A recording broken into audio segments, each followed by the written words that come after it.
Hello everyone, once again welcome in our DNA 12 lectures in 12 questions for Christians. We already finished last time the question, who is God? And now we will proceed in the next lecture, who am I? I believe this is a very important question because most of us wonder where we came from, what is our purpose, and in this lecture we will tackle about the truth about humanity. Who am I? This question. So before we proceed, first, there are questions to consider in this lecture. First of all, my self-image from myself. What do you think about yourself? So some people says, I'm wonderfully made, I'm perfect, I'm good. And some people, they have their own image about themselves. We compare ourselves to others and we say, I'm better than others, I'm righteous than others, I'm good, I'm okay. So, what is our self-image? When you think about yourself, what do you think about yourself? Who are you? And then second, my self-image from others. After you think about your self-image from yourself, now you think about what people think about you. You know, maybe you think you are good, but maybe other people think, no, you are not good. And maybe you think you are perfect, but maybe other people think you are not perfect. And, worse than that, some people think we are from animals. We exist because, we came from the animal, so we became human from the animal. So some people think like that about our identity. And some people sometimes they, give us different image from other people. Your friend will tell about you, your parents will tell about you, and other people will talk differently to what you think. So that's why this is very important question today. Who am I? What is our real identity from the Bible? Because the Bible is the Word of God. This is the ultimate standard of man and standard of God, the ultimate truth about God and about man, about this world. If you want to know about the answer, who am I? When we talk about this question, who am I, we are not talking about the name or about just you, but it's all about identity. What is our identity, real identity, according to the Bible?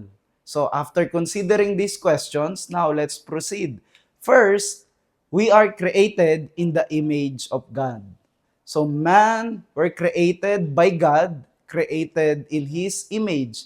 Genesis chapter 1 verse 27, so God created mankind in His own image. In the image of God, He created them, male and female, He created them. Here, the Bible tells us that God created us, and it emphasizes that He created male and female. God did not make different gender. There are only two gender in this world, male and female. So we want to put the emphasis on it also because there are many people who are confused about their identity. Sometimes people, they do not want to define themselves as male and female. Nowadays, there are many people who believe that there are different genders. And their genders is according to what they decide, not according to the decision of God when God created them. So here, the Bible says, male and female, He created them. And then second, we can see here that we exist because of God. We were created by God. Man, again, is created by God in His own image. That's why we have our moral character. We also have the same character with God, not in the essence that we are perfect like Him, we are powerful like Him, but in His moral character, we are the same like God. And God also give us authority, like when He told to man to rule over the creature. So now, here we can see that we were created being. We were made by God. So our existence comes from God. Your identity is man, came from God, not from the animals. So we exist once again because of God. Our ultimate purpose is in God, of course, because God created us. So the purpose of life can be found only in God. So those who do not know God, then they cannot know the purpose of life. That's why there are many people who are finding the purpose of this world in this world. They don't know what to do in the future, how to live, how to use their lives. But if we understood, if we understand that God created us and we know who God is, then we can, only in that time, we can find the purpose of our life. So without knowing your Creator, without knowing God, we cannot know the real purpose of our life. So our goal in life actually is to glorify Him and to worship Him. That's the purpose why God created us. To worship Him, to glorify Him. So in Romans chapter 11 verse 36, for from Him and through Him and for Him are all things. To Him be glory forever. That's what the Bible says. In Colossians chapter 1, also the Bible says, we exist through Him, through Christ, and for Him alone. We exist through Him and for Him, for Christ. So your purpose is to glorify God and to worship Him. There's no other purpose of this life. So if we do not live in this way, we are living in a meaningless life. Now, after we heard about we are created being, created in the image of God, next is that after God created us, the Bible says, we sinned against God. So man became sinner. The reason why we can see, the destruction in the world, many people were fighting. There were many countries now who are in war. And, there are some crimes in this world, fighting with each other.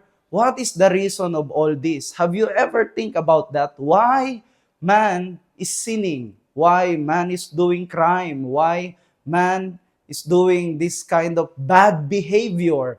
Why we are thinking negatively to other people? Why we sin? Have you ever think about this? The reason is that we fall. We are totally depraved. After man were created by God, man sinned. In Genesis chapter 3, they disobeyed God. So, and then after that, we became sinner.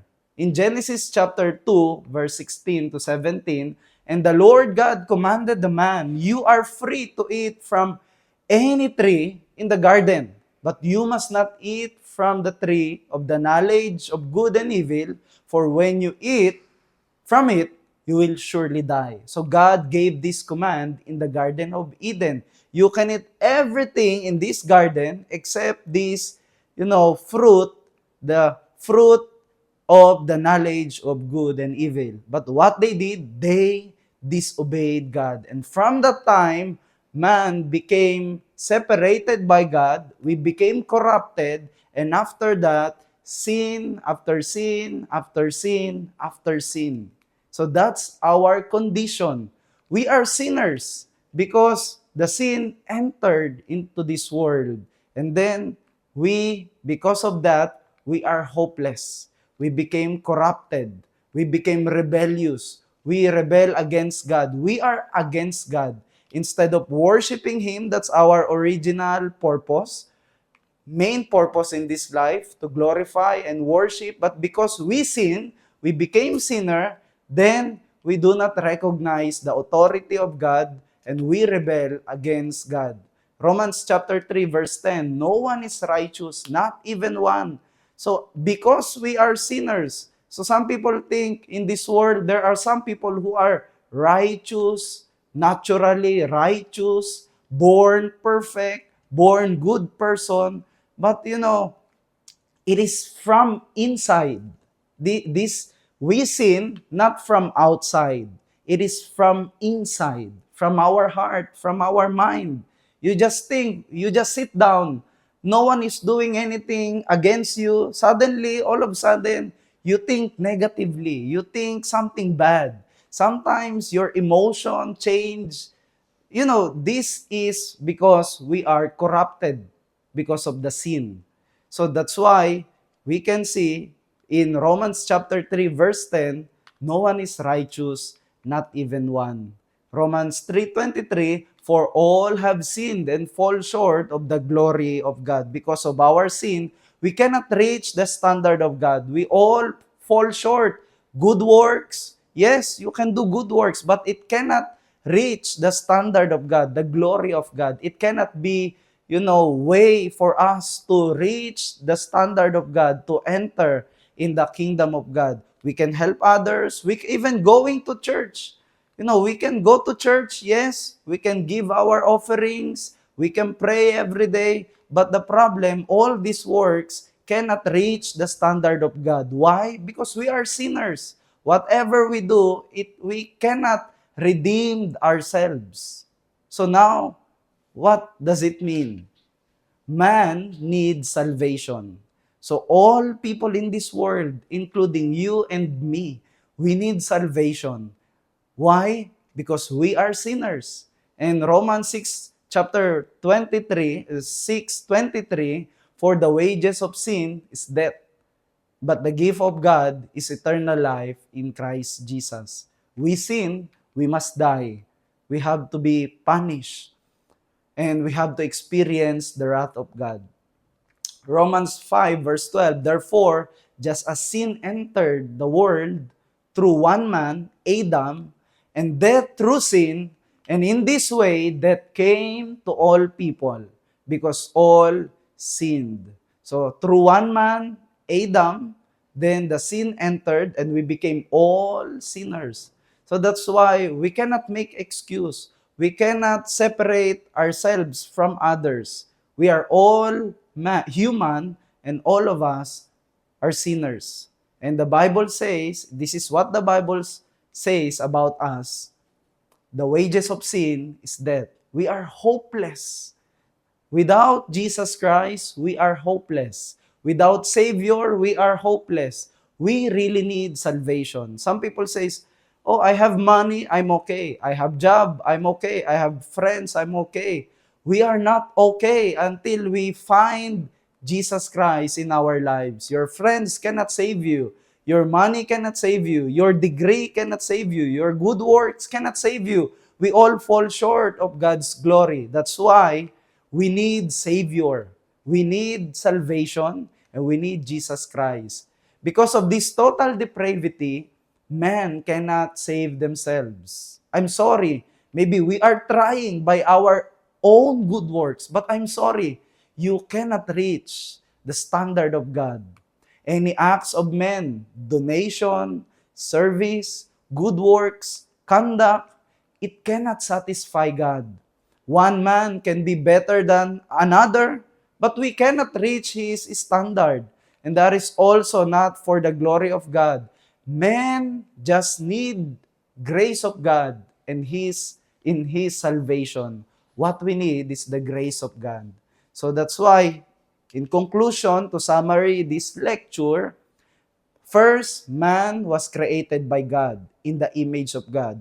God created you and me. We exist because of God. Second, we are sinners. Why we are sinners? Because the first man, Adam, sinned against God, and therefore sin entered into this world, and we were born sinner. Third, man needs salvation. You and me, we need salvation. Why? Because we are sinners, and the Bible says the wages of sin is death. So we need Savior. We must be redeemed. So in this world, we can only distinguish people, those who are still in the sin, and those who are redeemed because of Christ. So only until here, I will finish this lecture, and hopefully in the next lecture, we can find out who is our Savior. That's all. Thank you so much.